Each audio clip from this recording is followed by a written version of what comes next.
Dylan, do you like the new intro? I saw it. That It's was a good, isn't it? surprise, man. That's why I'm smiling so big, man. I love it. I love it. Guys, my name's Liam. I'm one of the Hustle Brothers here. I brought my two other Hustle Brothers with me.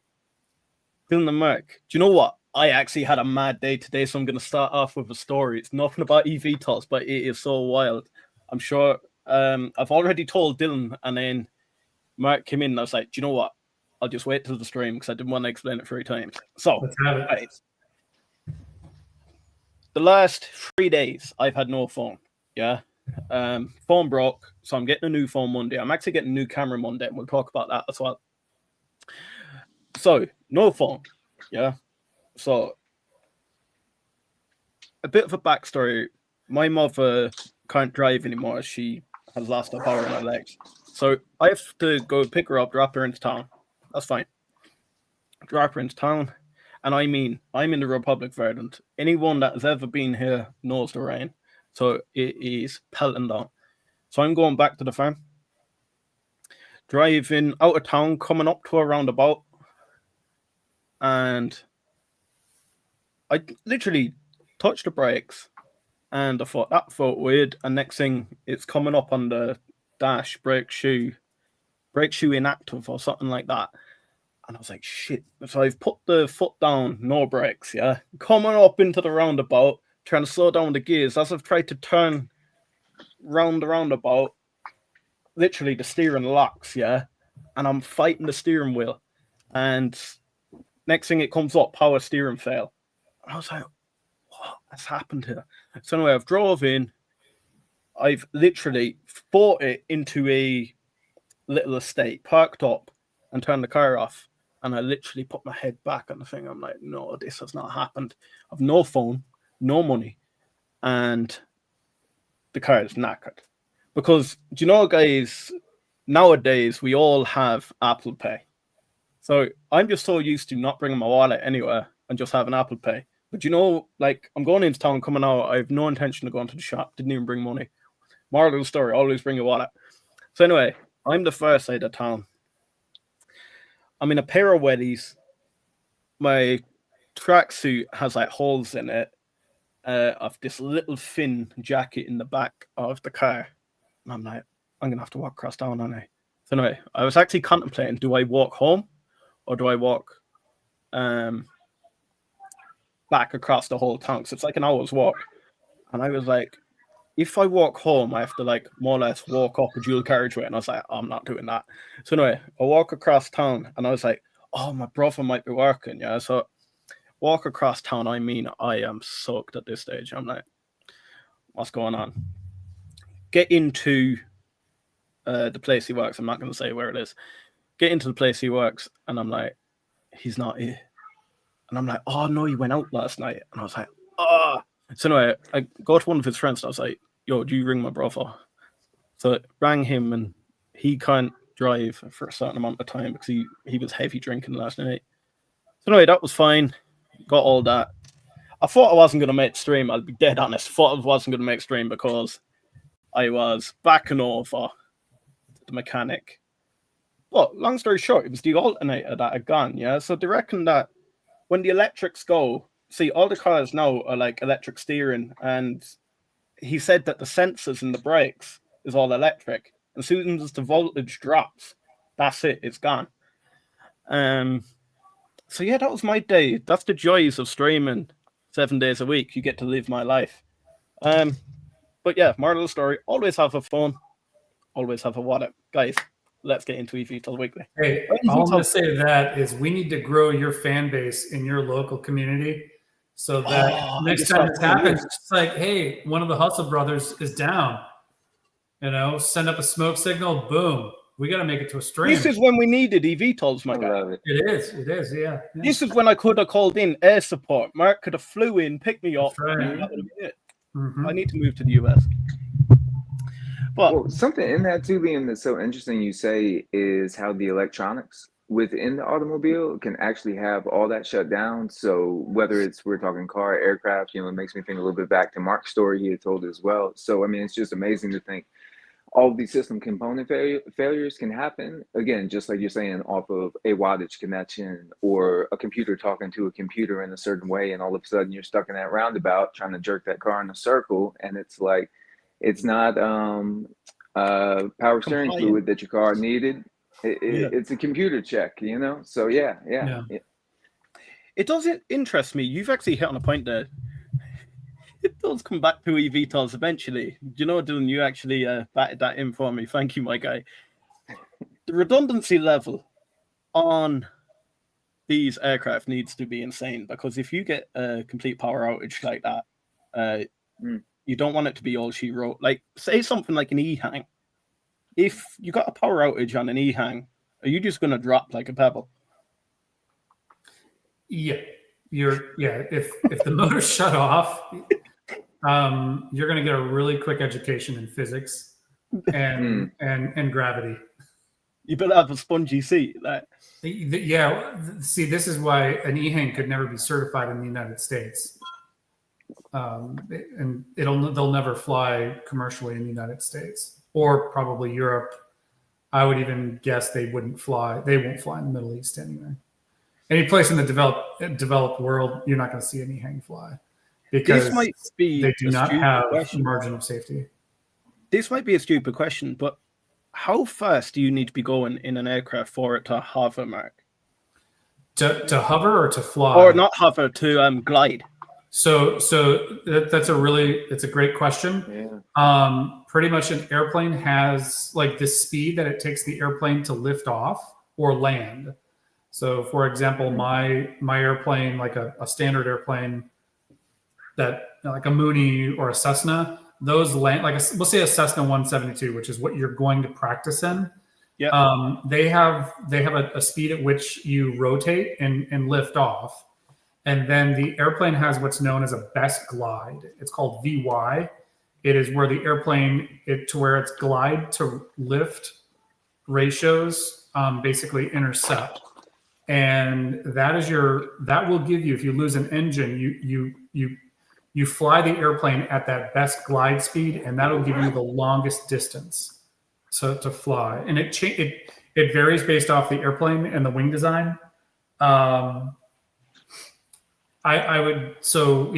I lost the engine in the airplane that's behind me in the photo right now, it doesn't have the best glide ratio. But I could still, like, if I'm at 10,000 feet and I lose the motor, I could probably glide 15 miles, which gives you a lot of options. It gives, if you're high up, it gives you a lot of options. And this is maybe a stupid question too. I've never flown a plane, but say like your engine is on front, it's on the nose of your plane. When you're gliding, do you have to pitch the nose up? Or no, you push it down. You push it forward to always maintain speed. Yeah, you're pretty much going to be pointing at the ground, and you're going to be. It's doing you the favor because you're going back. Your Mother Earth is calling you back regardless. So you want to be looking at it. You want to be looking down and looking for a landing zone. And once again, this is why these eVTOLs have the added factor of safety, particularly say hover. If hover lost its motor, it can just glide down and then convert to, and it would open up its the in-wing and in-canard vertical lift, electrical lift fans, and instead of landing at that best glide speed, which say for a hover maybe we'll say 100 miles per hour. 100 miles per hour is fast. Like go 100 miles an hour, 100 miles per hour in a car, you're really moving. So you need to have a long space to get that airplane stopped. Well, if you have these lift fans, and Joby and Archer can do it as well, you can bleed off all of that speed and come to a hover and then just set down like a helicopter. So it's you kind of have the best of both worlds, and that's what Brandon spoke about when we spoke to him a week and a half ago. Was you have two different systems. You've got wingborne flight, Because if I lose a motor and I have to do it, it's called a forced landing, and it's an off-airport landing. You better look for a field, look for a road, look for something that when you'll glide to, but then when you land, you still need to get stopped. And so if you can land in a field, again, you land in a field, probably going to break the landing gear off. Hopefully the airplane doesn't flip over and now you're upside down. Yeah. It's a bad day. If you can land it, if you find a nice straight road you can land on, or if there's an airport nearby, you go land at an airport. And all these things vary. If you're in Kansas, it doesn't matter because there's fields everywhere. But when I take off out of North Carolina and I fly towards Michigan or Wisconsin, that flight over the Appalachian Mountains and through Kentucky, you're kind of constantly monitoring where is the nearest airport and maybe even planning your flight path to go over those airports, because I'm only single engine. If I were that dictate what height you fly at all? You want to fly higher, and if you're at night, you want to fly even more high, just to give yourself a little bit more insurance. This is why everyone, like CEOs of major companies, legally their life insurance does not allow them to fly in single engine airplanes. They have to fly in twins, so that if one engine goes out, they have another engine to get you where you need to go or get you to a landing zone. So we'll never get Brandon in the passenger seat of your plane. Actually, well, Brandon, I think that's probably different. He would say, I don't care what the life insurance policy says, I'm doing it anyway. Because Brandon would be like, let me show you how to fly this thing. Yeah. He'd be a decent co-pilot anyway. Yeah. Guys, this was a bit of a different start to an eVTOL fan club. But if you're new around here, do smash the subscribe button. Let's get into it. Anthony says, that means it's physically possible to be faster. It's going to be flying sooner than people think. Worst case scenario, 2026 winter, getting crunk. Who are we talking about? Is this Horizon? Because I know you're a big bull in Horizon. No, I don't think they'll be flying by 2026, my guy. Partnerships, craft milestones, financial wins, all stepping up along the way. Higher lows and higher lows. Their smiles, big shout out, my guy. So what are you looking forward to this week? Anthony says, one day closer to Valhalla, ride or die. Guys, did I get you with my video? Do you know what? I dropped a video there the last day and I said I'm going to zero with Archer Aviation, and it was us breaking down the short report. Do you know what? It performed very, very well. Now, guys, I'm not into doing clickbait and that, but I thought that'd be interesting, to be fair. Desma says, HOVR's performance share units with 100 million market cap milestone for Vestan. Equipment starts moving into Bombardier expansion in October 2. Should be up and running in January.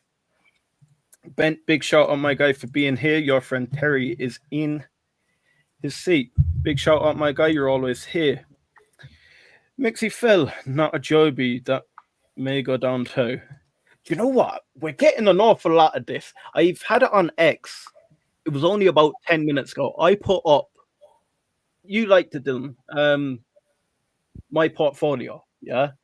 And straight away in the comments, some guy goes, I think you've got the Joby and Archer allocation the wrong way around. And I was like, why is there such hate between Joby and Archer? I know. Joby investors think I'm an Archer bull, and the Archer investors think I'm a Joby bull, and want to cut down the offer.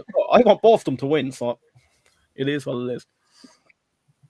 Death Smile says, yeah, but with a gas engine, you can literally disconnect the battery while it's running, and the alternator will produce enough voltage to power everything. Same as the X7. As it can work both ways. Battery fails generator can cover you till you get home. 150 kilowatts is a ton of energy, enough to charge 12 electric vehicle cars with juice to spare. Byron, big shout out, my guy. Joby is my choice, but the stock now and in a year from now, you'll be thanking me provosely. Chinese companies EHang and Autoflight achieved significant milestones, including world's first commercial passenger certification for autonomous air taxis and the certification of heavy lift eVTOLs. Do you know what? EHang does not worry me at all. I know when we first started this eVTOL channel, we were covering EHang an awful lot, and we kind of discontinued it a little bit because I just don't think we'll ever see it in the US. Then when we brought Mark on the channel, it kind of just confirmed what we believed in, that, like, look, Mark said it at the start of the stream, you will learn physics very, very quickly if one of these fail. And I just don't think, I don't know, it doesn't look like next generation technology, does it? Like, I would like to go in a S4. I'd like to go in a Midnight. I'd like to go in Cavorite X7. An EHang looks more like a carnival ride. It looks like I'll go up and come down again. I don't know. An EHang is an oversized drone. It is just a scaled up drone, and that's all it is. There's no, you're beating the air into submission with 8 different rotors. There is some margin. If one of those rotors were to fail, you still have, you still have another one on top of it because they're counter rotating on each post. So it's not like it's, but from an efficiency standpoint, I just think that it's going to be like, I don't know, Squirt. At one point, Squirt was like a popular cola in the 90s. And, and people like Squirt or Juicy Fruit. Well, just the EHang is the juicy fruit of our gum choices. Exactly. Yeah, it's not going to last. It's not just, in 5 years when there's hundreds of Jobies and Archers flying around, and you're seeing all these use cases, and there's hovers flying around, everyone's going to be like, what's an EHang? It'll only be those that were like kind of lived through it and followed the space that'll remember it. I genuinely want to start taking down quotes of the day by Mark, yeah. And at Christmas we're gonna do a video and we're gonna have all clips of Mark saying like quotes. Juicy fruit. EHang's juicy fruit. Squirt soda. I'm gonna see if I can find some Squirt soda, and I'm gonna bring it to the next podcast. The March Madness of Mark's quotes coming. That's right. So there's a question directed at Mark there. So Mark, can you explain the post-certification go-to-market process? Does Joby's self-made part approach require more scrutiny and time? No, it doesn't. If anything, they're being vertically integrated is going to help Joby scale. And I was actually thinking about this today before the podcast. Once you get post-certification, or once you get TC for their type conforming aircraft, which they are now bringing, their first one is pretty much coming off the assembly line. They've got 4 more that are in fabrication right now and going down the assembly line. Once they get TC, then you go into what's known as entry into service. And that is more working with the operators to how they will effectively run their Part 135s. But from a parts standpoint, they're going to be vertically integrated. So it comes down to, let's say you're a really good athlete, right? And you've got a team of really, really good athletes. Like Joby was able to build up their team of really, really good athletes. So there's no one player on the team that's going to hold you back. A lot of times when you're not vertically integrated, you can have a supplier that is lagging everything behind. And this happens a lot in this industry. You go through all these different certification programs, even at large OEMs like Boeing or Gulfstream or whichever. Lockheed Martin went through the exact same issue with F-35 on military programs too, where you just have this enormous supply chain, and it only takes one of them to hold everything up. And And you'll see aircraft get type certification, and their manufacturing will have rolled out 50 aircraft, but all those 50 aircraft are still sitting on the ramp and they can't be delivered because they could be waiting for an engine to show up from the engine supplier. And it may not be the engine supplier. It could be the engine buildup supplier that builds up just the components around the engine. It could be just one small thing that can trip you up. So Joby being vertically integrated is going to help them dictate their fate a lot more smooth, because they can identify the problem and then work the problem directly, compared to having someone else, another company who may be supplying other OEMs as well. And it's just like, well, we just can't get to you right now. So with that too, like I was thinking about just the numbers. Joby said that they're going to be going into TC testing with FAA pilots early next year. They're going to have 5 aircraft for their type certification program. They now have brought on their 5th company pilot who's qualified to fly the test program. So all of that. And we spoke about it earlier too, that someone had asked, why aren't they ramping up production right now? Well, you want to make sure that you get a certain point in type certification and then you ramp up production. But with Joby being vertically integrated, I would not be surprised that within a year from now, when they get close to type certification, they will have already ramped up production to where they will have, say, 25 to 40 aircraft that are ready to go, that are all just going to be sitting out on the flight line. And as soon as the FAA gives them their TC, they can say, okay, now let's start doing entry into service with the different launch customers. Maybe a few questions with that, if you don't mind, Mark. So one, and maybe we can leave this as a B, but one, I'm kind of thinking of, Joby seems like they're going at it with maybe a more pragmatic approach to the build, like you say, with vertical integration, as opposed to the word I hear a lot from Adam, being strategic. So again, I've always thought it was inverse with Archer, where you have Joby who's looking like they're going to get to the finish line of cert prior to Archer.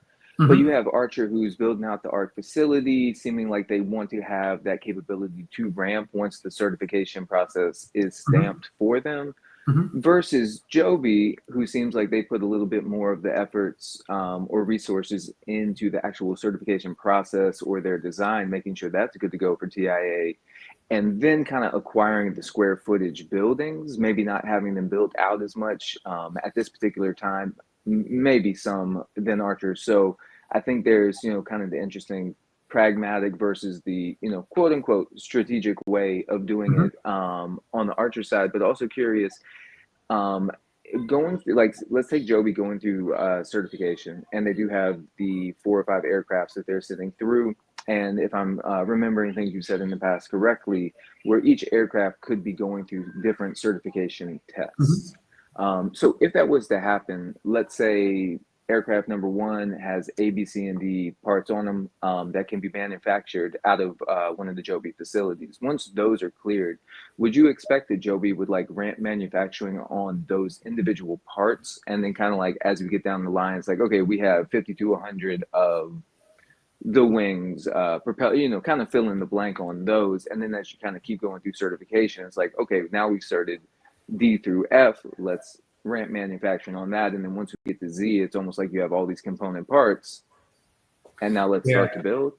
A lot of times what you see in test programs, for example, like the first test aircraft that's a type conforming, that is going to be expanding out the envelope. It's called envelope expansion, where you're doing a lot of handling qualities, just how does the aircraft perform and fly and flying, and then that's flying test points and stuff.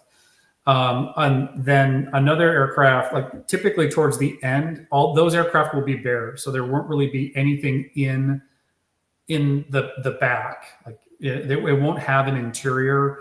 You don't care about the sound quality at that point, like sound dampening and stuff. But when you get to the last aircraft, then you're doing additional TIA testing, which could be, is it quiet enough for a passenger?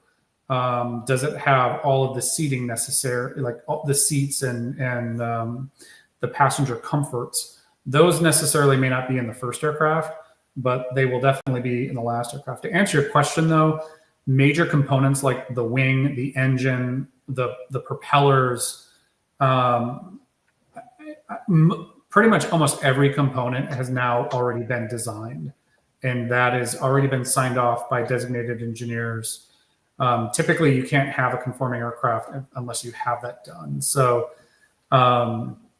again, like as Jobin said, this is just the final exam. Like it's pencils down. The engineers that have been going through the last 7 years of designing aircraft parts probably are not really designing aircraft parts anymore. There may be just some final certification tests that may have to happen in labs, something to that effect. And there could be components that come out of that certification test that could be retrofitted onto the aircraft or be pushed to the right to the end of the TIA testing. So it's kind of just, all right, we've got a few more things that we're not completely certain on. We're going to get through testing on that in a laboratory at the component level. And that's why you actually have multiple aircraft in the TIA test array so that you can be knocking off, you can basically, you can stratify just how the test program will work, and you may be able to just move things around a little bit. But again, like when you get to TIA testing, it's not like the FAA just shows up and says, okay, what's the plan? There has been a very, very detailed plan. Like, in a football game, it's like, okay, we're going to choreograph the first 5 minutes 15, of the game of what plays are going to be run. In TIA testing, it's like, no, we're going to choreograph the whole game to where there's a very defined schedule of what happens at what time. And yeah. So from a part standpoint, yeah, they can start cranking out parts like crazy. And I think that, again, that's why I think when they came out and they said, well, we can double our manufacturing, I would believe them, Joby at least, that in a year from now, they could theoretically have 50 aircraft sitting on the line that could all just be sitting there. And it's just like, as soon as we get the stamp of approval, all of these aircraft are the same. They were built like the conformed aircraft. All right, off we go. And then you go into entry into service, which is training up additional pilots. And they'll start doing that before they even get through TIA, is you're going to start seeing pilots getting trained.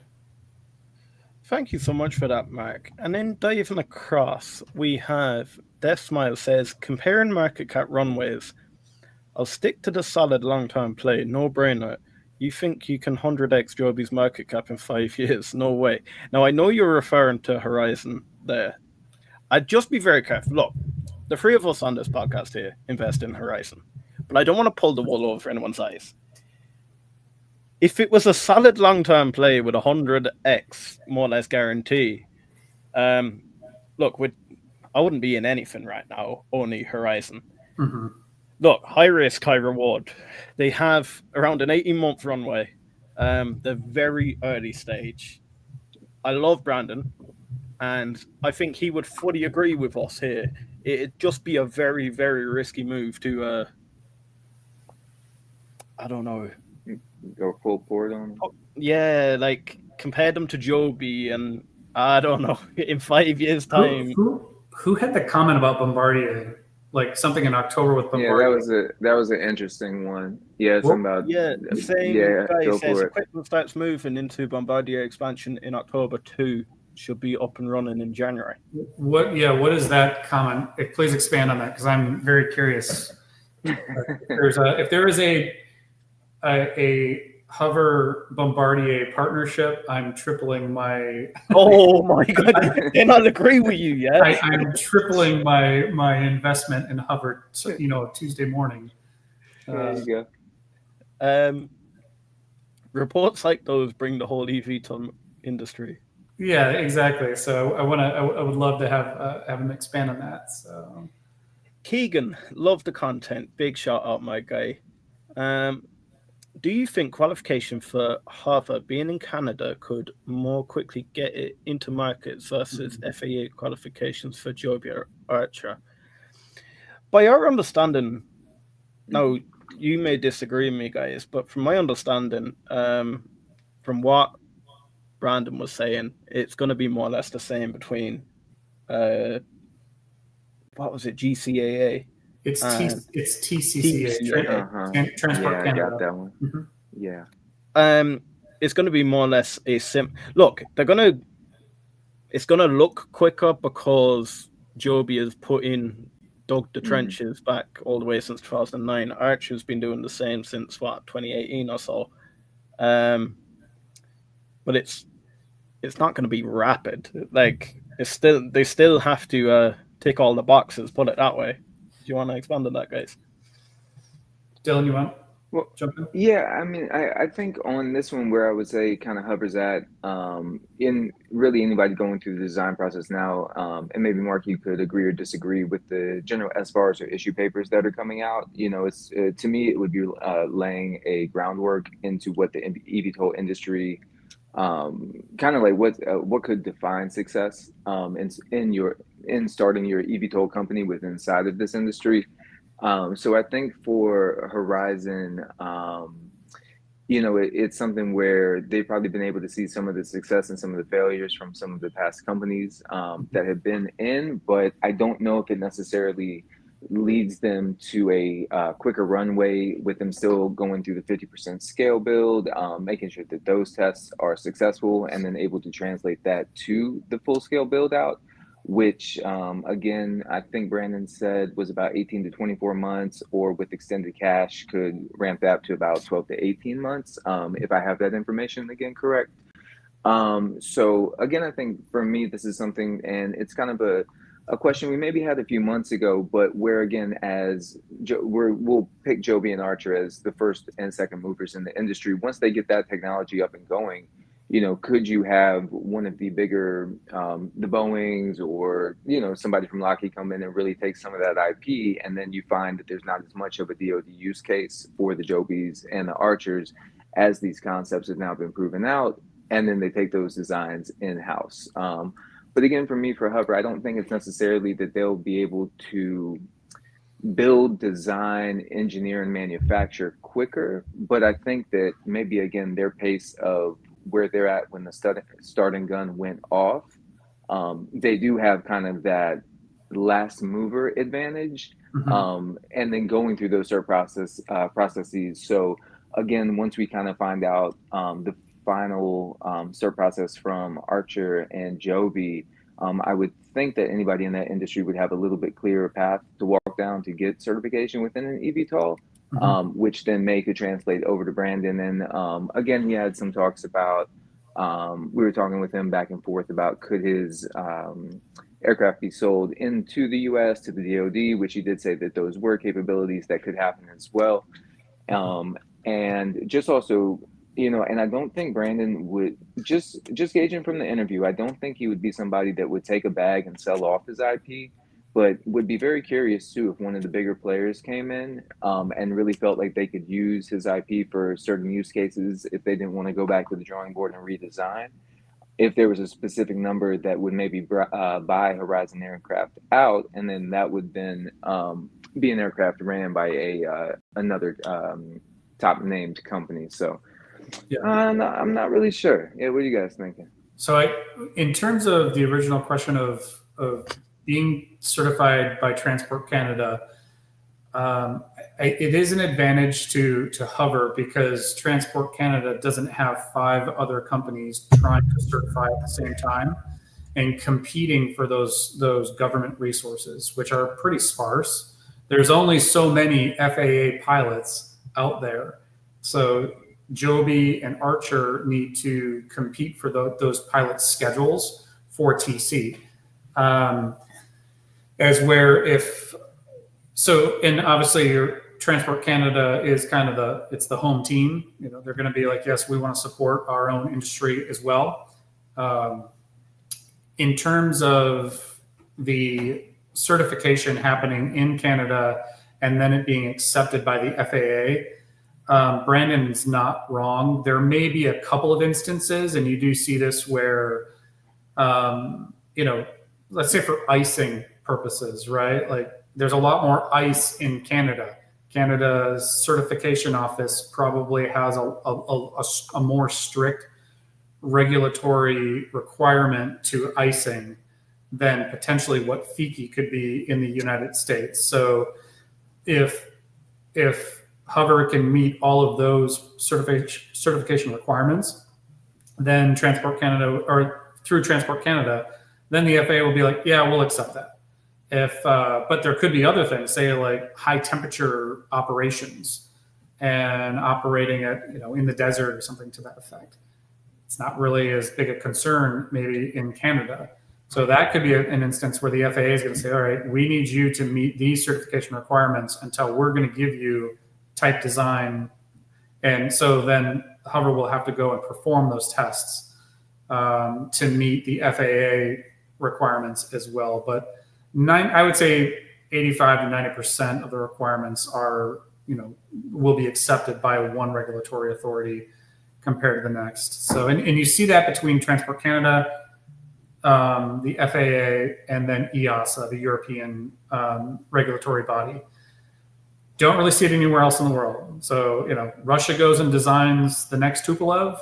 You're not going to see the next Tupolev being bought by Delta, because the regulatory bodies are going to be like, yeah, we don't recognize that. And the same with COMAC or things coming out of China vis-a-vis EHang.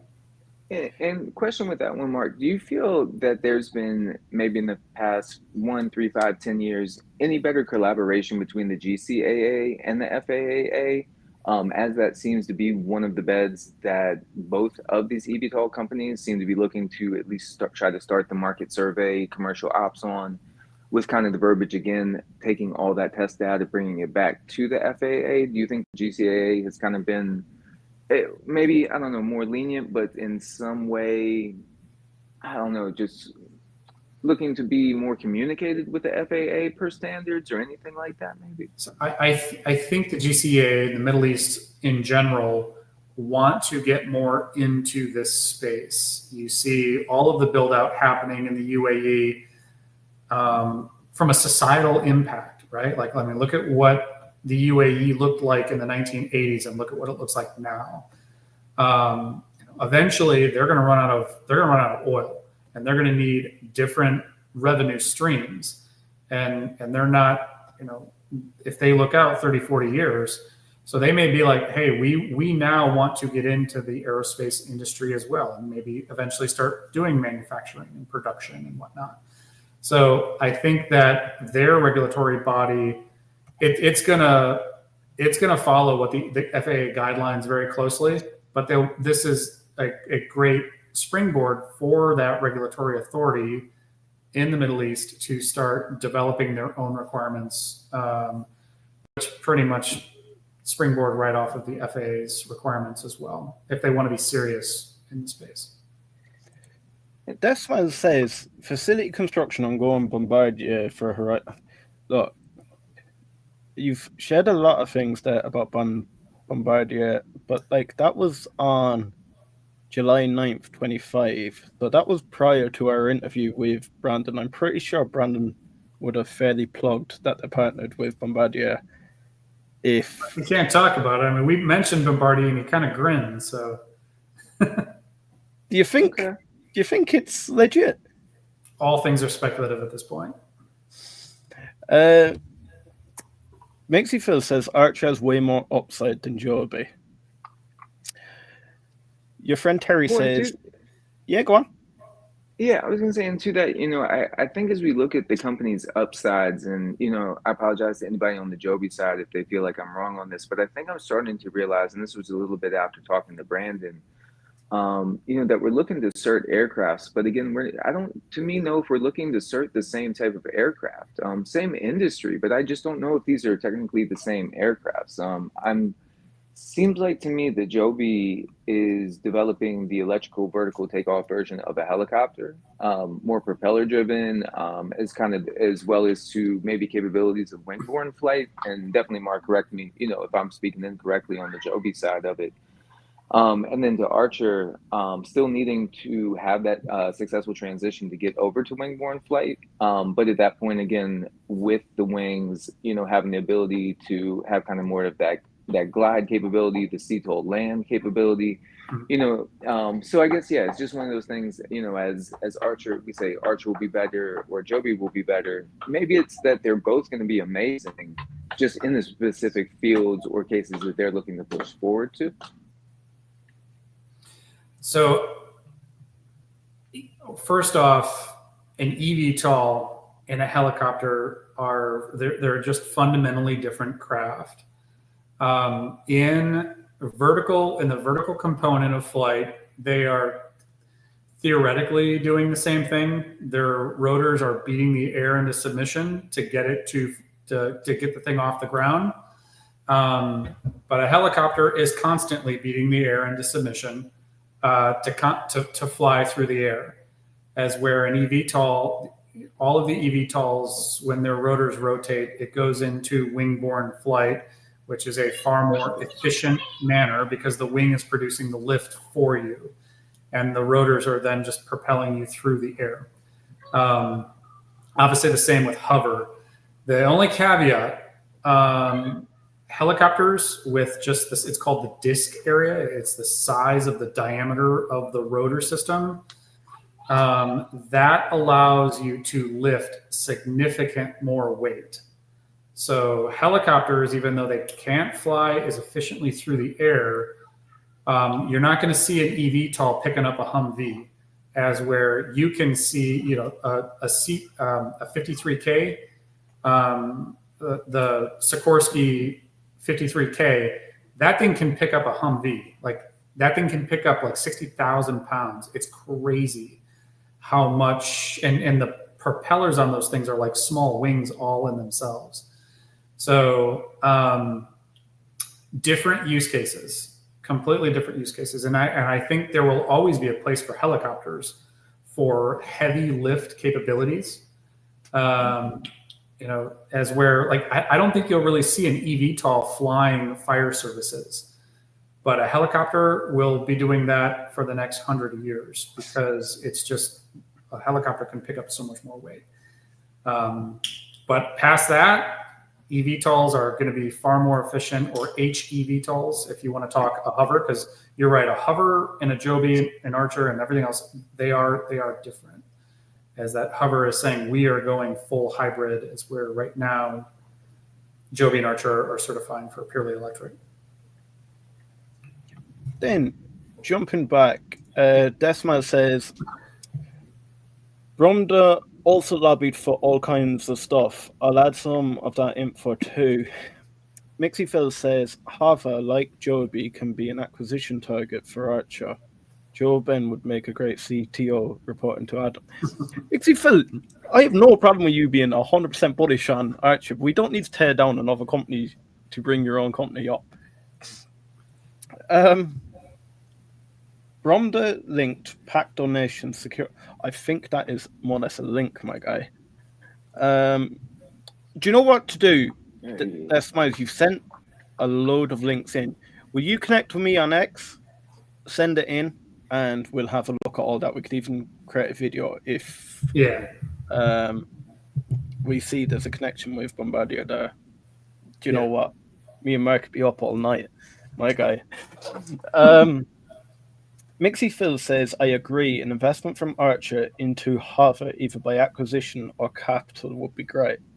The only interesting thing I did find with Brandon, no, I'm not going to actually say nothing because I think that was pre-stream. I'll keep that one quiet. Well, to go on the merger and acquisition, we'll just really go on the merger and acquisition. You know, I was looking at a little bit more on HOVR this weekend. And, you know, it's just interesting because if you do look at the videos from about a year or so ago, you know, it really is the company staff and such really speaking of how impressive their technology is, what their technology can and will be in the eVTOL space. And then that acquisition does happen by Archer. So I'm not bringing it to HOVR necessarily being acquired by Joby or Archer in this case.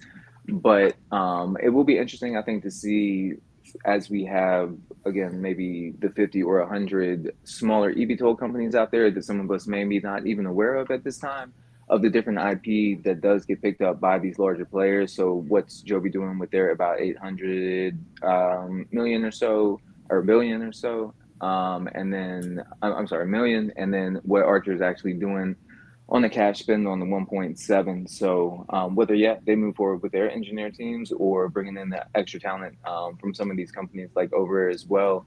And then on those, I was looking at the blades and rotors on those, and the size of them were massive. So for that, I was kind of getting curious on, was that something IP wise they would want to grab to have basically like a secondary design if there was something that they needed to do that certain use case for, but didn't want to redesign the Midnight, or by grabbing those props and the IP off that, is that what's going to help, the new 4-blade rotors in the back actually be able to lift Midnight in any of the payload that they may or may not have been able to lift based off any of the design tests so far? Do you know what? I am completely distracted, my man. No worries. No, So- what's best thing? I want to say this. I think we should all recognize how competitive this space is going to become. Like the competition is just beginning. It's not like the game hasn't even started yet. It's still preseason for this industry. I mean, think about it. If this is going to be a $1 trillion industry in 10 years, or even more than $1 trillion industry in 10 years, I don't think you'll see mergers and acquisitions from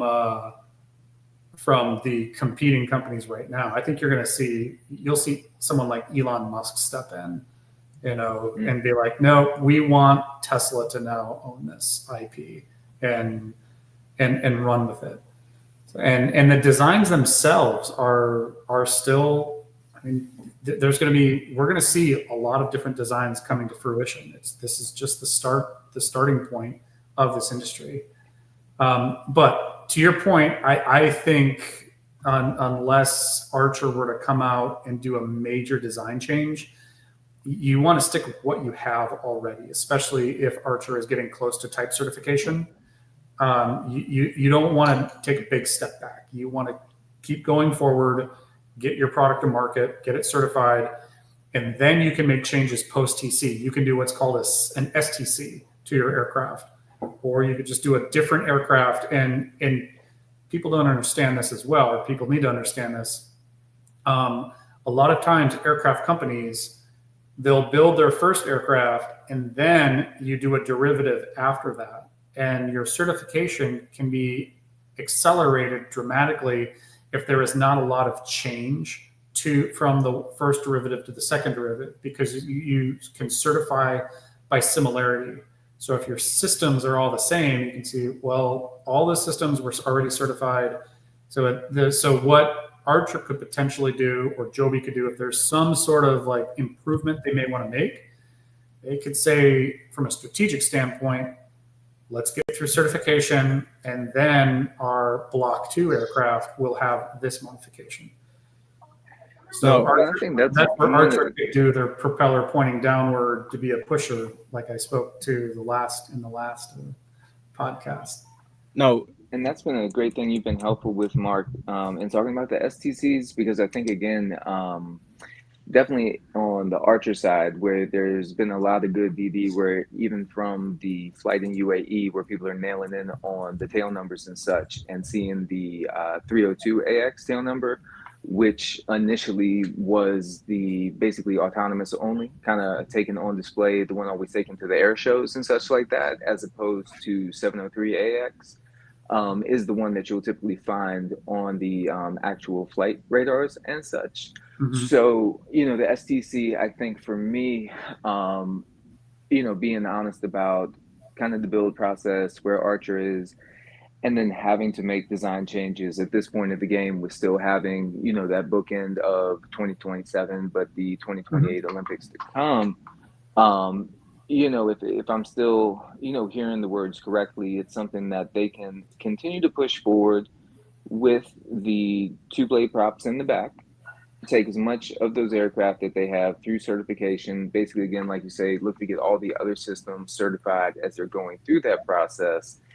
And then if you make it all the way through TC, then you'll do the STC to get those four blades swapped out for the two. Or could you also see it, let's say, you know, you have 12 to 18 months for them to go through TIA and get the type certification. If you're going, so if you're Archer and you're going through it, would you rather start TIA with two blades knowing that you're not going to pass it, but you're getting your TIA started? No. Or would you delay yourself those 6 months? The FAA won't accept it. Okay. And then the FAA is going to be like, why are you wasting our time with something that's uncertifiable? And does anything also go back to them on, and I'm sorry, Liam, I'll kick it right to you. No, you're fine. Does anything go back to what has been approved, like on the SFARs and such? So like if Archer put in their design and it was a two blade design that did get approved for the SFAR, like if they're switching to a four, do they have to kind of go back to FAA and basically have a little bit of time pushed backwards on that as well? They would have to have substantiation data on a four bladed prop and have to show that data. They would have to do their own testing to show that a fourth or four rotor system works. Again, the FAA's, and so, yeah, and this may be what they have been doing for a while.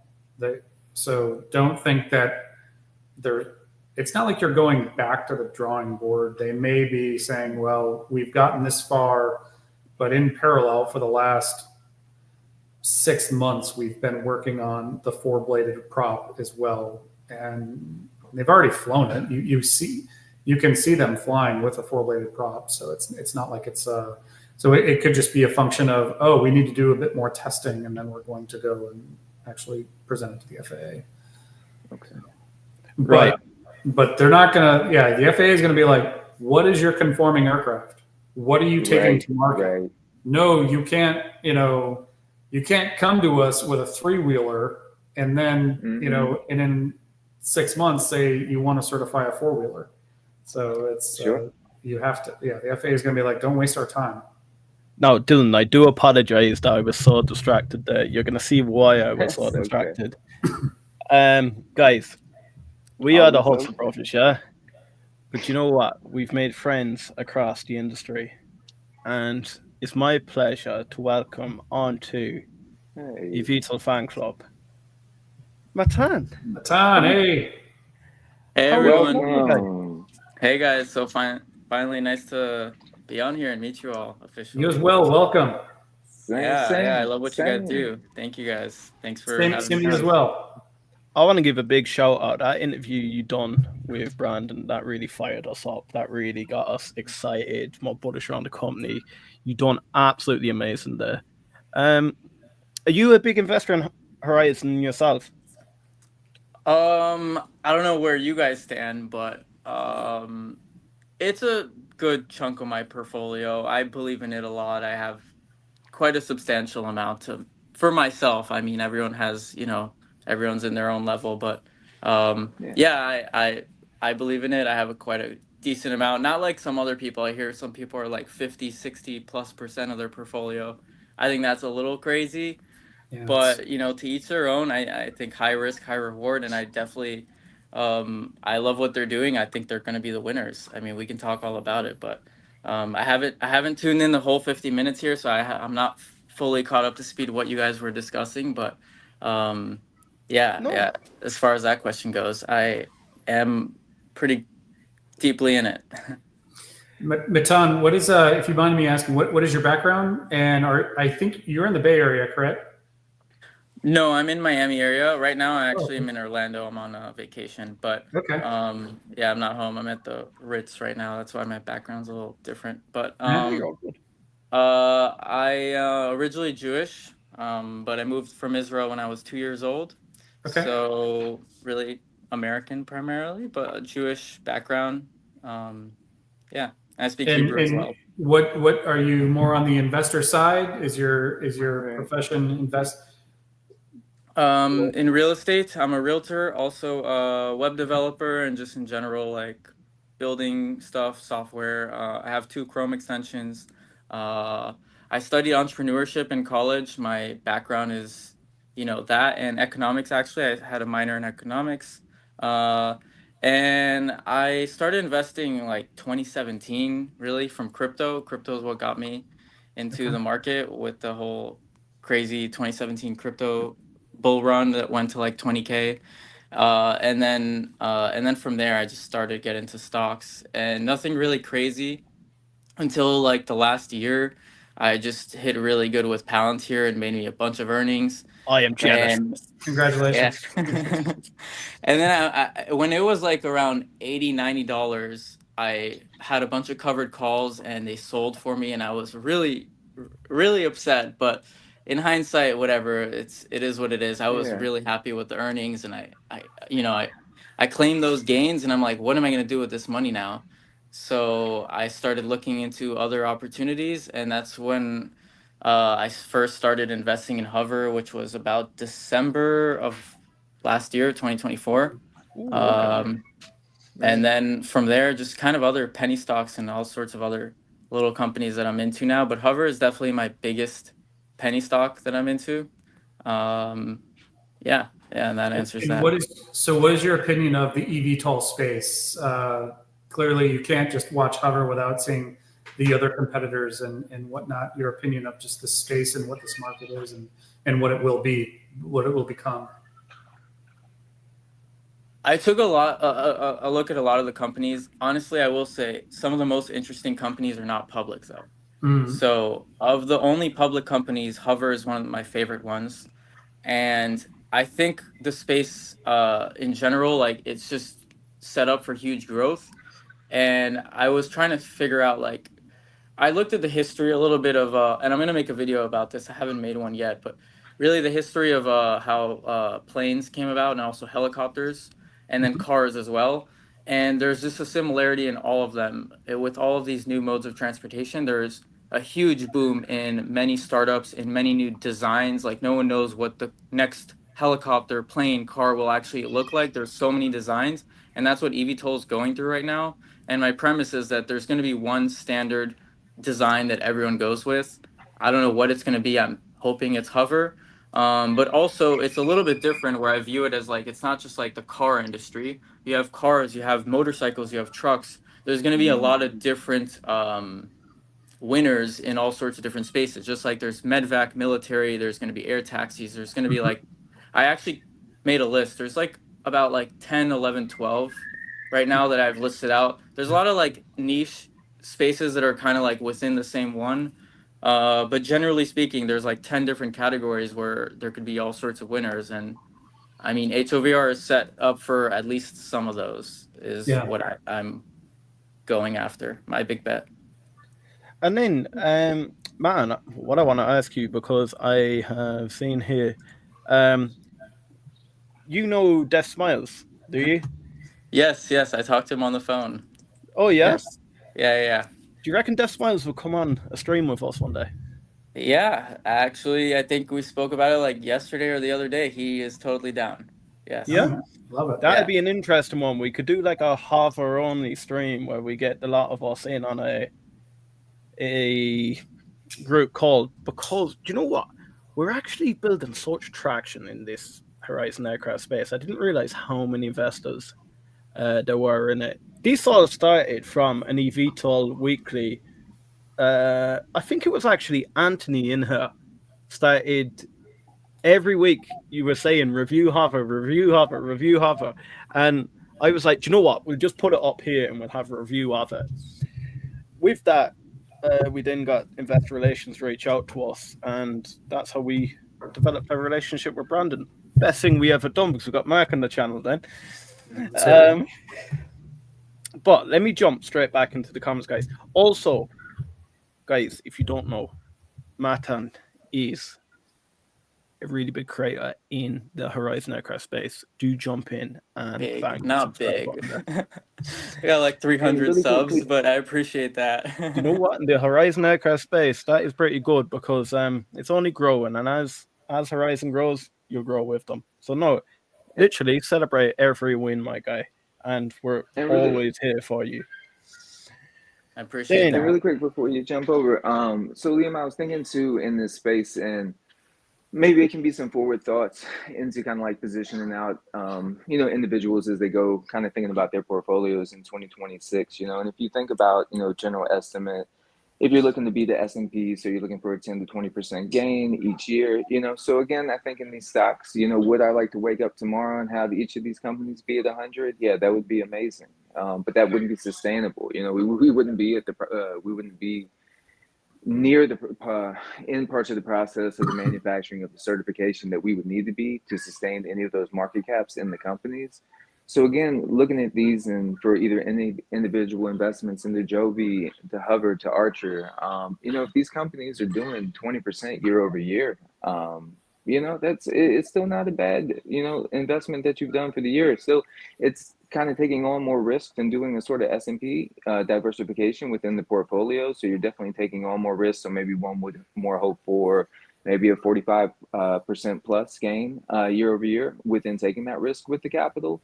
But again, if you look at, where we're at today with the market cap, looking 3 years out, positioning yourself for what could be, again, an emerging industry in 3 to 5 years, could be planting, the good seeds within my portfolio now, not the financial advice, but just kind of forward looking because we've been in such a bull market, a lot of, what's the word I'm looking for? PEs, high valuations moving forward through those. So it'll be interesting to also see if 2026 is able to kind of continue on the whole macro bull run, or if there is a bit of a pullback in the whole market as well, and then set us up for 27, 28. It's one of those, I genuinely feel at some stage this eVTOL space before 2028, I reckon we are going to get a pulled back just because when some of the hype dies down, we do get an awful lot of people that are excited about the industry, but they're just not patient. I don't want to target Archer with that, but Joby doesn't seem to get moved as much by the retail investors. The thing that scares me with Archer is now and again you'll get this big PR run.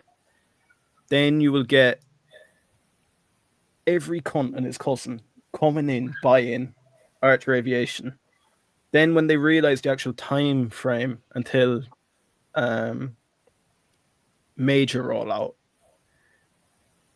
they just start pulling the stock back. So it's one of those 20% year over year would be incredible.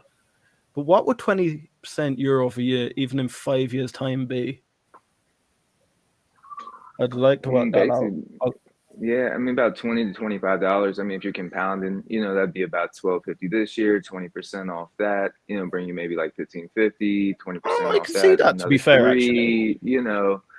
So yeah, it's $22.50 to $27, something like that, maybe depending on the company, or Horizon bringing it to 5 through 10s, depending on how they do with their market cap, and their go to market strategies and such like that. Future partnerships, any major airline commitments, anything like that could come in on. That could come in on their end as well. Well, look, me and Mark might not be here in 5 years' time if Death Smiles is right, and we look in and that's Bombardier and 100x straight away. My guy. I won't be streaming no more. Put it that way. We'll send our consigliettes. I think too, you talk about just the conservative approach of what these companies can do, but I think if you look at on a macro scale of the world, the acceleration of technology, and with AI, with quantum computing, with just the acceleration of information and how quickly information can be processed, collated, that streams directly over to engineering as well and new ideas. So I personally think that we're only going to accelerate quicker and quicker. For example, you look at, I was thinking about it just today, Joby says that they're going to be able to do 50 aircraft a year right now. Like they're going to scale to that.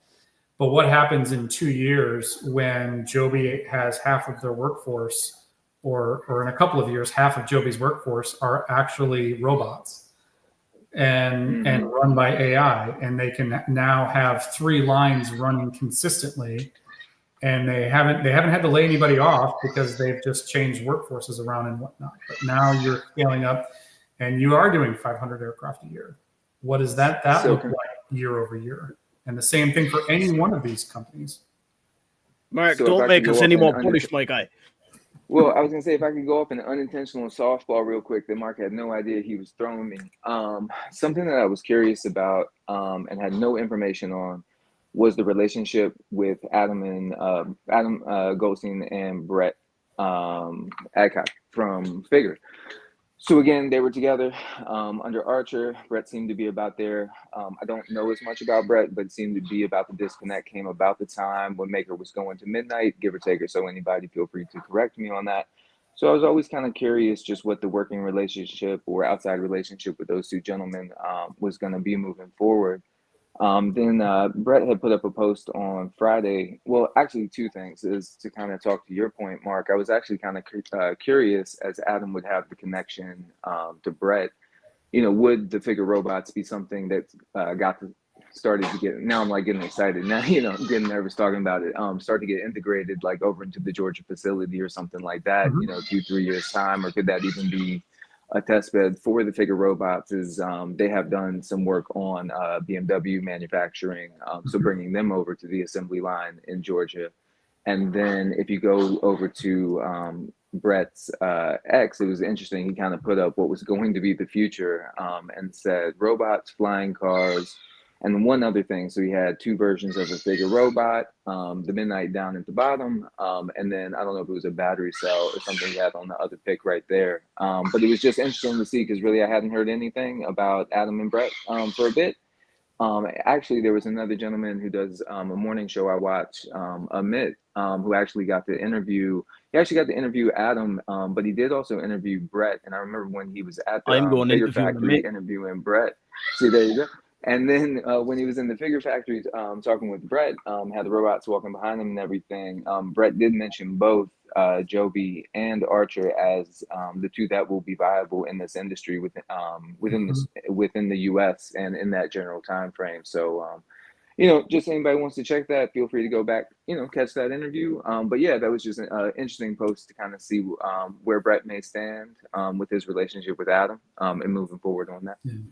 I'll tell you my 2 cents. I actually really like Brett Adcock. I've watched that interview you're talking about. I really like Amit's channel too. I watched a lot of Brett Adcock interviews, and I like Adam Goldstein as well. My general take on it is he views eVTOLs as a bit of a waste of his time. He's going after bigger things. He's kind of like he's really trying to be like the next Elon Musk, and that's the reason why Elon also hasn't even touched the eVTOL space.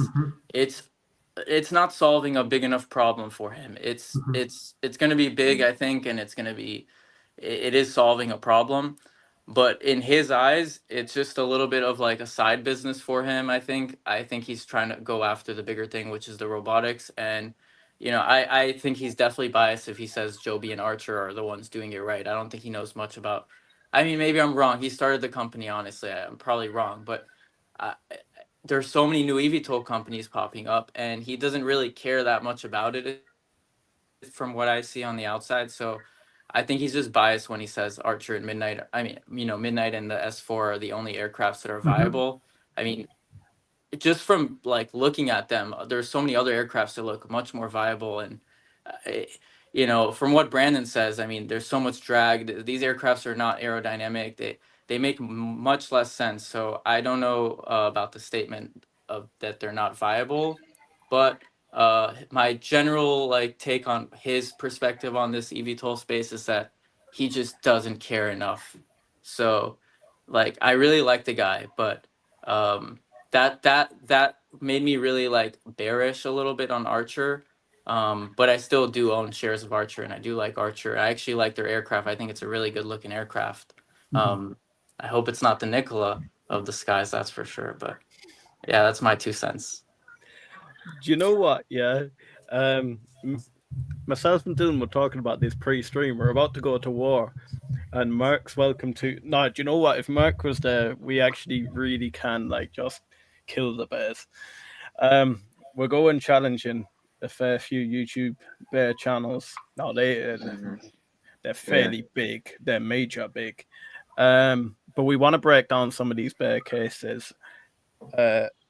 Speaking to Dylan, look, I haven't reviewed them, but speaking to Dylan, they're majorly bearish, and we think we can pick them apart. So, guys, do watch out for that. Mark, I've just roped you into something that you didn't even know about. Let's do it. All right. That's around Mark. What I'd find interesting about that, I think we should do more pre-recorded videos too. We're getting a lot of feedback that some people love the live streams.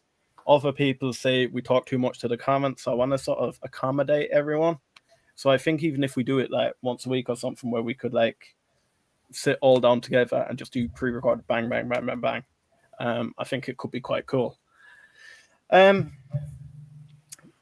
question, Matan. How are you finding the content creation, my guy? Content creator to content creator. How are you finding that? I love it. I have so much other stuff in my life that I don't have like the time and energy for this. I feel like I wish I could be doing what you guys do, going live almost every day. Honestly, what you guys do and what Amit was doing, what you mentioned, that's what inspired me to start YouTube in the first place. I wanted to start YouTube just going live. And my first time I tried it, it said I need 50 subscribers. I'm like, oh, I guess I got to make some videos and get 50 subscribers. And then from there, I made some videos and it went pretty well. And I'm like, all right, I'm gonna keep doing this. Like, you can watch my videos. They seem low effort. Like they're just, oh, I'm just popping on the camera 20 minutes and that's it, done for the day. Personality is everything, my guy. Personality is everything. That's just like by nature. I can't control that. But like before I get on the videos, I do like 2 to 3 hours of like some research. So I don't, that's what I mean. Look like an idiot when I go on camera. People think it's low effort. I'm telling you, my guy. Yeah. Even if it's just I'm unscripted saying everything, like, you can see my videos. I have bullet points. Like I research what I'm gonna say on each bullet point, and it's just a lot of work. And at the end of the day, it's all for free. I'm just kind of sharing what I know, and it's really more for myself right now. I'm just sharing, like, doing these videos. I'm forced to learn myself, so that's kind of why I'm doing it right now. But after doing it a little bit, I realized, oh, I really enjoy it. Like people respond, and I feel like I'm building a little bit of a HOVR community here, like you said. I mean, there's not many people talking about the stock, and in general, eVTOLs. I like eVTOLs as a whole industry. And there's a lot of other companies and things I want to work on. I have ideas every day. I'm in the shower. I have like new ideas and stuff every day of what to talk about, and I don't have the capacity yet to fulfill all those videos or even just go on live and fulfill everything I want to say. But generally speaking, I really am enjoying being a creator, and I'm going to continue. No, yeah. Do you know what, my guy? My advice to you, genuinely, and you don't have to take this at all. My advice to you: you have a class personality. Your videos are great. It's a numbers game. It is just about repetition. Every video you get out, more people watch it. More people share it to more people. That's why we go every day. We build a community. We get to know absolutely everyone. And look, it's hard at the start, even looking through some of these guys here. But even if you take one step at a time, I'm looking here, Mixie Phil, or look at Vast CNC. At the end of the stream, just write down one fact you know about them. And that way, it'll teach you to learn about your community too. But yeah, I'm going to stop on about content creation, guys, because I'm sure you're here for eVTOLs. Mixie Phil says, Archer Defense alone bring in 10 plus per share by next year. Anthony says, plain and simple, different use cases, all can do fine. Speaking of looks, when is Joby going to hire any designers? Quick shout out to Anthony, by the way. I'm sure he would also be down to join your stream. He's always commenting on my channel, and I talked to him on the phone also. He's a cool guy. I'm sure he'd love to join on or chat. He knows also a lot about HOVR. Him and Death Smiles, both of them. Guys, we should do a HOVR stream. I think that'd be wild. Do it. Yeah. We're starting to get quite a few investors around. Brett still has equity, lol, talking his book. The other thing was Brett's startup for detecting and triangulating gunfire. Oh, right. Okay. My God. That was incorporated like way back in the Second Gulf War, wasn't it? Like in 15 years ago or something? Or is that fairly new? I don't know. I don't know. I mean, if it's coming from Brett, I would assume he has some new, quote unquote angle on it. But again, with Brett, basically all I know is relationship with Adam. No relationship with Adam. Now he has Figure and a bunch of robots walking behind him, folding clothes and putting BMW engines together, so it's like, huh. So, I mean, it's just kind of interesting, again, as we look like, again, this reindustrialization or, this kind of changeover within automotive, within aircraft, just again, whatever the landscape of our general, just suburb cities and what the world will be in the 3 to 5 and 10-year mark out, with the advancements in the humanoid robotics, again, we're going to have the battery tech advancements, which will go and play more into the eVTOL space. So for me, I think, again, one of the biggest things and how to figure to get over is the FAA cert and to really get connected in with the FAA and figure out, what is the company missing that they need to change within themselves, within the company to get the FAA on board, or is, again, through different policy and administration changes, different executive orders, anything that's being done to get the FAA a little bit more of, not leeway because they're aircraft. I think Mark would probably maybe second it that, again, safety is the most important thing, and the FAA is not going to certigraph an aircraft, especially for civilian use and for commercial use, if it's not a safe and viable aircraft going to and fro the vertiports on a 100, 200, 300, 400, 500 case basis. But I guess maybe my tangential first part of it was just the advancements in the AR/VR, which you have going on with Zuckerberg, the AR/VR going into Palmer Luckey with Andrew, and then with Elon and Brett both doing the humanoid robots. And then you got, Brandon, Robinson, Adam, Joe Ben, at least 3 of the major ones we cover. You also have Eve, Beta, some of the other companies as well, continuing to push all this continuing to push all of this technology forward as well. Well, on the topic of again, the regulatory body is going to dictate what gets to commercialization if it flies through the air in the United States. And that's going to follow true with Europe and the Middle East as well. So it's like you can develop vitamins or you can develop a FDA approved drug, and that FDA approved drug has to go through trials. And it's a similar type thing with aerospace. So as much as now, yeah. So to get these things, and to the same topic too, things getting into militarization and getting into the warfighter, the military has their own set of rules. It's not necessarily the FAA, like a TC program, but the military also has strict guidelines of how they, accept weapon systems and procure weapon systems. So those will actually be the brakes on this industry, is getting what can get through certification particularly for commercialization. And that's why, I'm bullish both Joby and Archer, simply because they've got the money to do it. They've got the market cap, and they're so far along. It'll be Joby first. It'll most likely be Archer second. And then most likely it'll be, Beta, different use case. And then eventually, hopefully, Hover will come along as well. But Hover is just getting out of the starting gate, at least in my opinion. Question for you, Mark. What do you think about the fact that, like, all right, Hover's aircraft is so different than the rest. Like, if Joby and Archer get approved, I mean, those are, there's certain aircraft that's approved, but essentially it's the tilt rotor design that is being approved. How do you think, like, let's say once Joby's approved, is Archer's approval going to get much quicker because it's so similar, their aircraft, and then Hover's is going to be like just a completely different process, or no, everyone goes through the same slow steps? And it does, yeah. Like there are, there's the means of compliance, the FAA and the Canadian, the TC Transport Canada.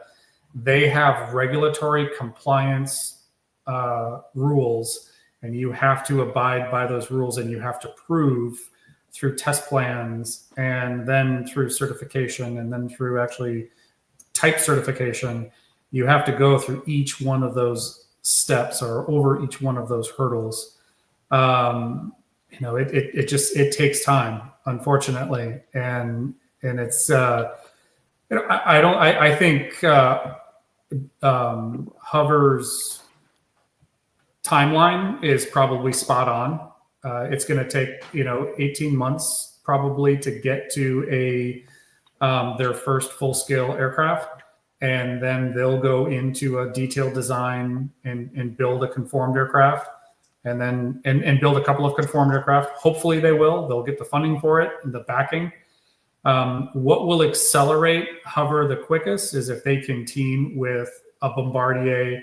Bombardier has an in-house certification office similar to the ODA, the Office of Designated Authority, that Boeing or Gulfstream has or Cessna has.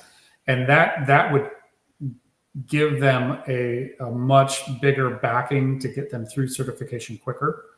But you still have to go, like anybody has to go through those steps. You have to run, you have to run that marathon. The fact that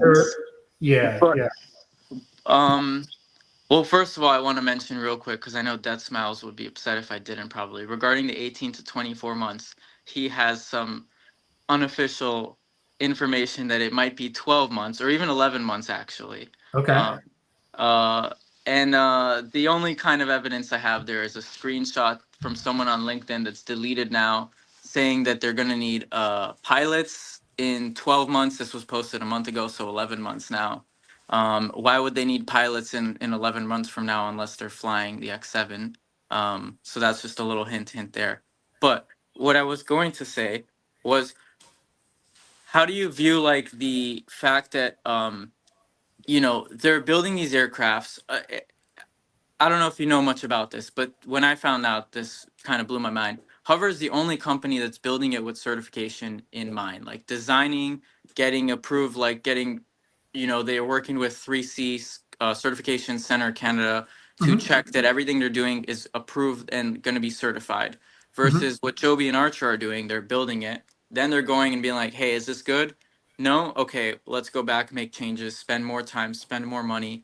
It seems like a much slower process. I don't know too much how the process really goes, but it seems like it makes less sense. Like coming to us like, oh, let's go back and change things. Okay. Whereas Hover is doing like, okay, every step they're getting approved, making sure they're getting, not getting approved. They're making sure they're up to standards with the TCCA in Canada. Yeah. So on that, the notion that Joby and Archer are kind of like walking up a sandhill, like you're taking 2 steps and then you go back a step, not necessarily the case. I know engineers that have gone to work for Joby, and this was back in 2017.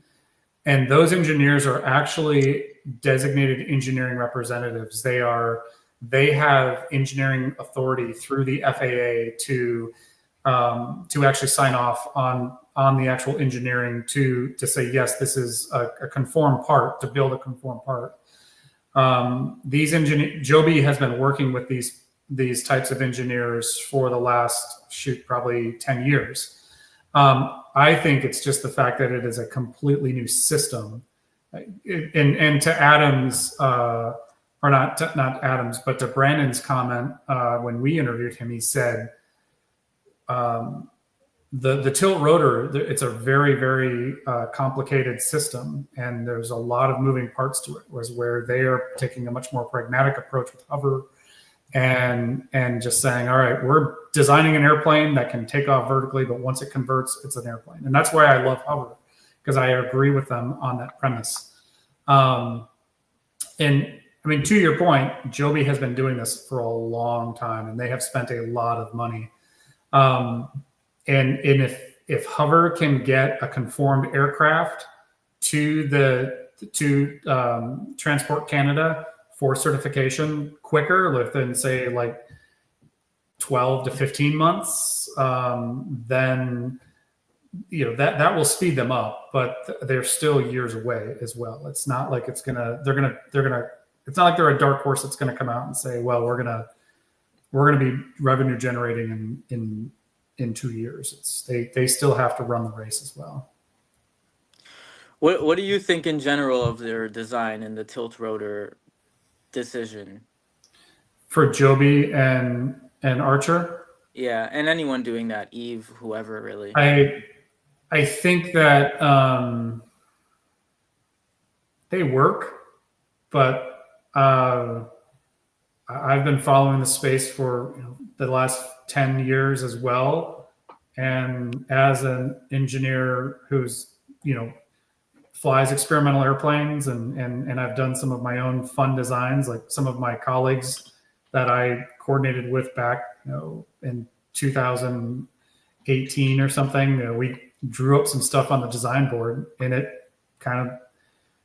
it was ducted fans that got buried in the fuselage, and it flew like an airplane after it went into wing-borne flight, and it was very streamlined and a clean airplane. So I think the use case for Joby and Archer will be a winner for its use case, but I think HOVR's use case for a more regional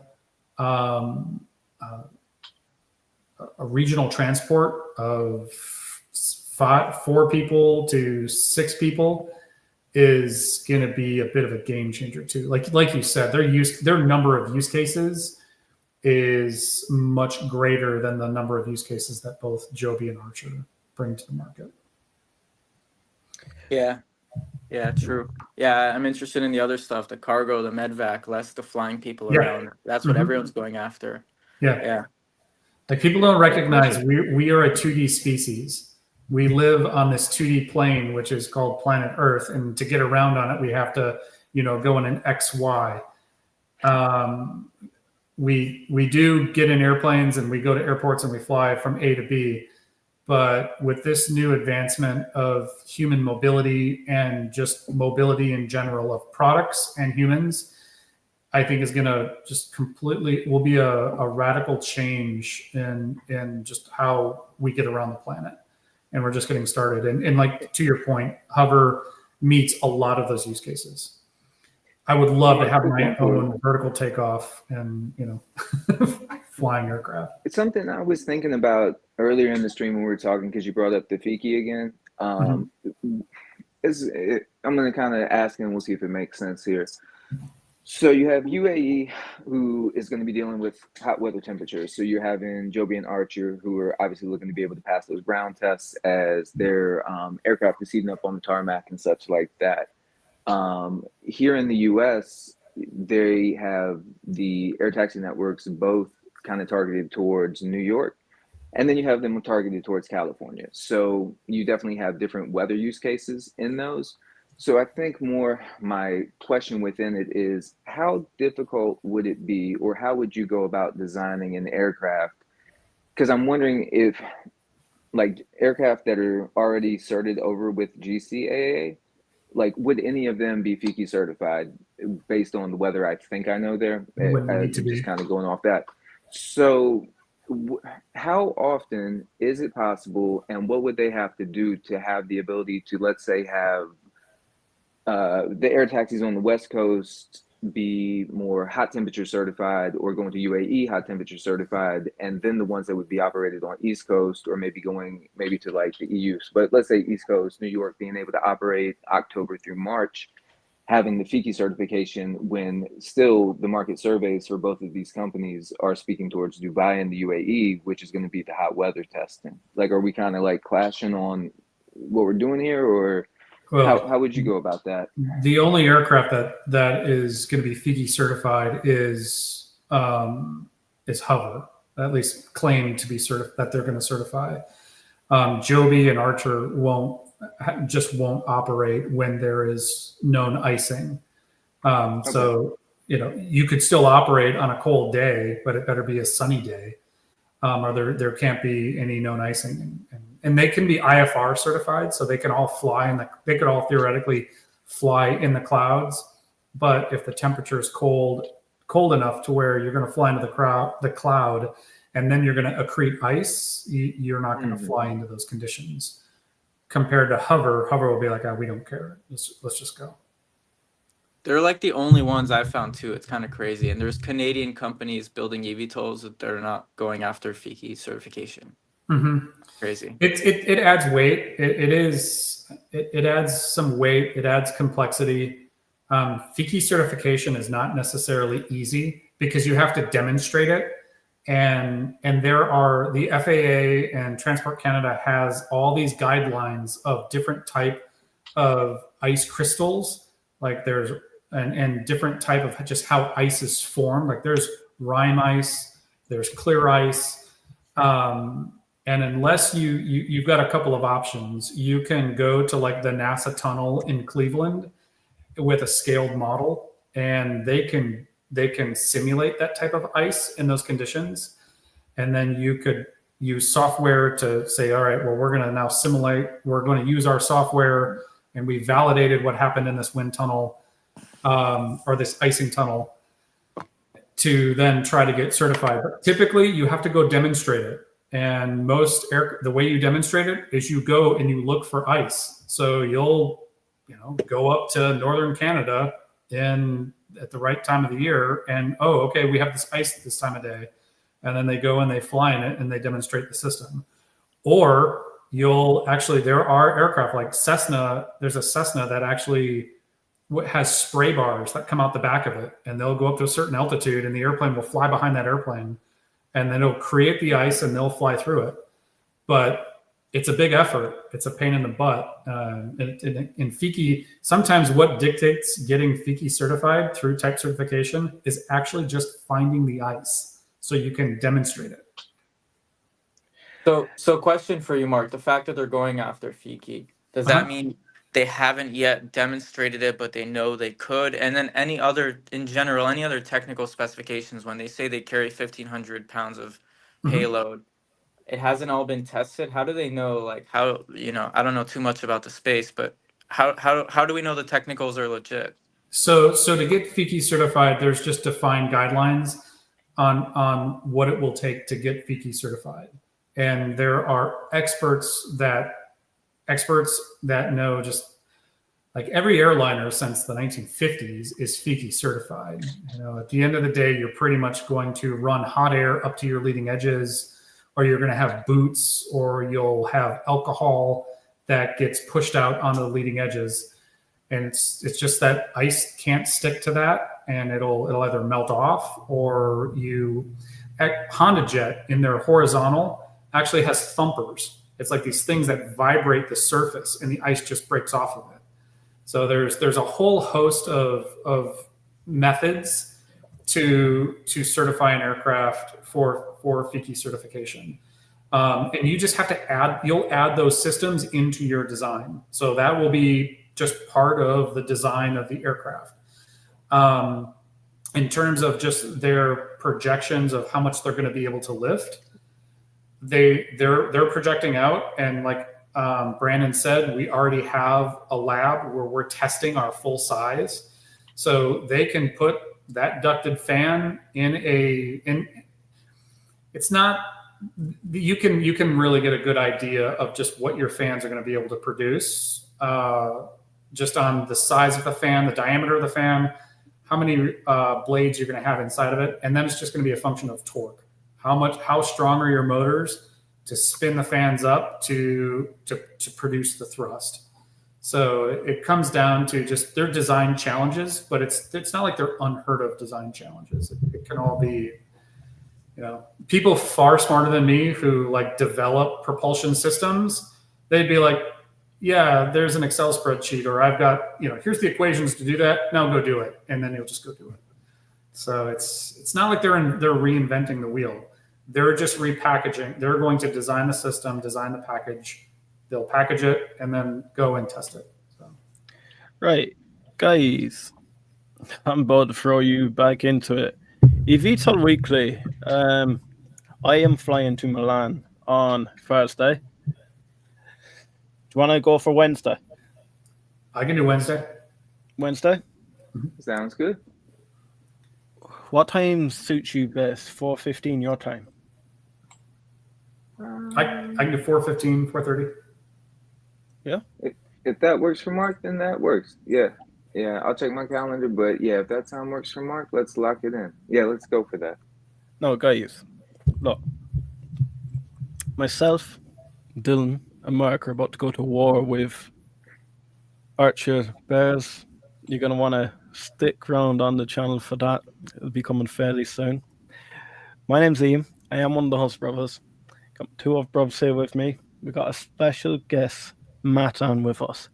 What I want to do, Matan, I want to give you the final say. Do you want to give a shout out, anything you want for your channel?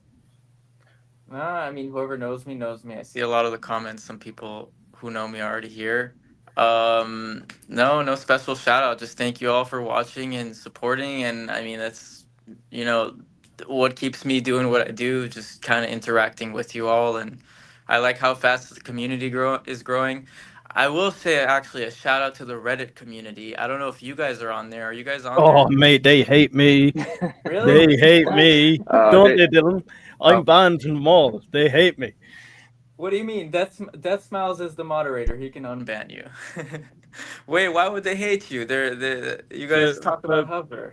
No, for posting my videos on it. Oh no, HOVR one don't mind me. Archer and Joby, I'm banned from them all. Oh, I don't know what Reddit you're talking about. Oh, no, join the HOVR Reddit. It's a great, really fast growing community. It's really great. We're like 700 plus people now. Oh yeah? Yeah, it's great. They post almost every day. A lot of good due diligence on there. Yeah. Okay. So that's the only shout out I'll give, actually. Join the Reddit. Yeah. I'll send you the link. I'm going to jump in there. Do what the Hustle Brothers do. Jump in. Give Matan a subscribe. And make sure to check out his content on HOVR. Right, guys. We will see you. What are we talking? Wednesday, 4:15, 4:30. You know us. It'll be between the two. But no, thanks a million. Do bang that like button. Guys, you know what I'm like. Bang that like button. Share thoughts to more people. Until Wednesday, we'll see you then.